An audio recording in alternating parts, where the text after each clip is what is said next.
Pharma के अलावा कोई और सेक्टर सर जो अभी रडार पे रखा जा सकता है? ऑटोज के बारे में पूछना चाहती हूँ, क्योंकि क्रूड के ऊपर जब इम्पैक्ट आया था तो ऑटो स्टॉक्स टूटते हुए दिखाई दिए थे, ज्यादा प्रेशर में दिखाई दिए थे। लेकिन अभी क्या ऑटो में रिवर्सल की उम्मीद है जब क्रूड ईज आउट हो गया है?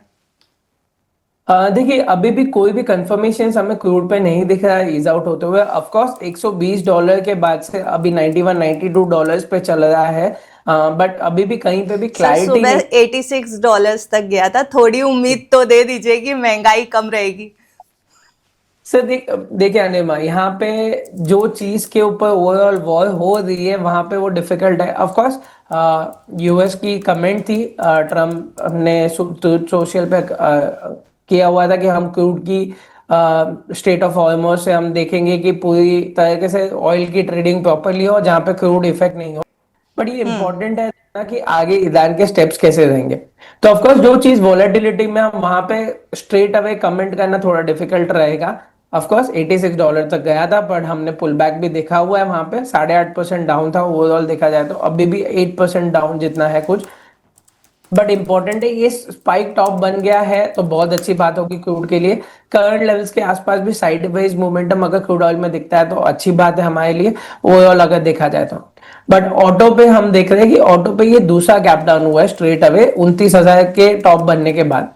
तो ये इंपॉर्टेंट है करंटली कि ये लेवल के आसपास पे कंसोलिडेट करता है कि नहीं। करंट लेवल्स के आसपास ही 200 डे मूविंग एवरेज है ऑटो इंडेक्स का 26,161 लेवल्स पे। तो इंपॉर्टेंट है करंट लेवल्स को देखना। अगर जी पुल बैक आती है तो हमें शायद से ऑटो स्टॉक्स में थोड़ी रिकवरी देख पाएंगे, बट उसके अंदर भी हम स्टॉक स्पेसिफिक रहेंगे जहां पे हम शायद से थोड़ी फर्दर मोमेंटम देख सकते हैं।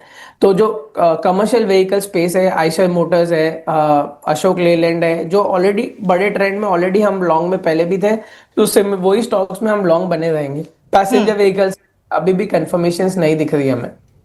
जी, गेनर्स और लूजर्स पर चलते हैं सर। आज के अगर गेनर्स की मैं बात करूं तो Shriram finance, Indigo, Mahindra and Mahindra, doctor Reddy और अल्ट्रा सीमेंट, ये आज के टॉप गेनर्स हैं। और अगर टॉप लूजर्स की बात करें तो इन्फोसिस, ओएनजीसी, हिंडेल्को, टेक महिंद्रा और रिलायंस आज के टॉप लूजर्स में। सर रिलायंस स्टॉक डिस्कस कर लेते हैं एक बार।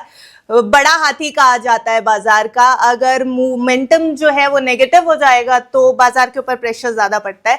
रिलायंस में बाइंग अपॉर्चुनिटी है? हाँ देखिए, हम टेक्निकली ऑफ कोर्स 1300 का लेवल जब से रिवर्सल आया वहां से हम लोग व्यू बाय ऑन डिप्स और बाय के ऑब्जेक्टिव के साथ ही लेके चल रहे हैं। हमें नहीं लगता कि ये 1300 के लेवल्स ज्यादा जल्दी टूटेंगे। वहां पे ऑफ कोर्स एक सपोर्ट स्ट्रांग है जहां पे वॉल्यूम बाइंग भी हुई है, तो मेजर सपोर्ट 1300 का है। Buy on dips short term और लॉन्ग टर्म दोनों के लिए ये व्यू रहेगा। ट्रेडिंग ऑफ कोर्स हमें देखना है कि डे वाइज कैसे मोमेंटम होता है, तो वो हिसाब से हम देखेंगे। बट अगर ओवरऑल हम शॉर्ट टू लॉन्ग टर्म रखेंगे तो यहाँ पे हम व्यू बुलिश के साथ है। 1500 और 1600 के लेवल्स हम हायर साइड पे एक्सपेक्ट कर रहे हैं।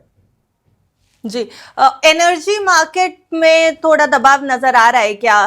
क्रूड ईज आउट तो है, ओएनजीसी जैसे स्टॉक टॉप लूजर्स में होना सर, अभी पूरा बास्केट ही दबाव में। हाँ देखिए, ओवरऑल ऑफ कोर्स हम ओएनजीसी है, बाकी के जो ओएमसी स्पेस है वहां पे थोड़े दबाव देख रहे हैं। बट इम्पोर्टेंट है ये देखना कि आगे जाके यहाँ पे मोमेंटम कैसा होता है। ये डायरेक्टली कोरिलेशन ऑयल के साथ रहेगा। ऑयल में अगर मोमेंटम फर्दर होगी तो ऑफ कोर्स हम देखेंगे वहां पे। अगर यहाँ पे ईज आउट होगा तो ऑफ कोर्स हमें वो तरीके की मोमेंटम दिखेगी। बट इम्पोर्टेंट है रहेगा कि ये थोड़ा स्पाइकी मूव में ज्यादा जाएगा, तो हम ये स्पेस को अभी के लिए टेक्निकली अवॉइड करते हैं। फंडामेंटली ऑफ कोर्स कुछ अलग व्यू हो सकता है, बट टेक्निकली हम अवॉइड करें क्योंकि वोलेटिलिटी बहुत ज्यादा है ये स्पेस में देखने मिल रही है। सिर्फ तब तक जब तक वॉर है? हाँ, मेजरली वॉर रहेगी तब तक तो ऑफ कोर्स हमें यहाँ पे वोलेटिलिटी स्ट्रॉन्ग आती हुई दिखेगी।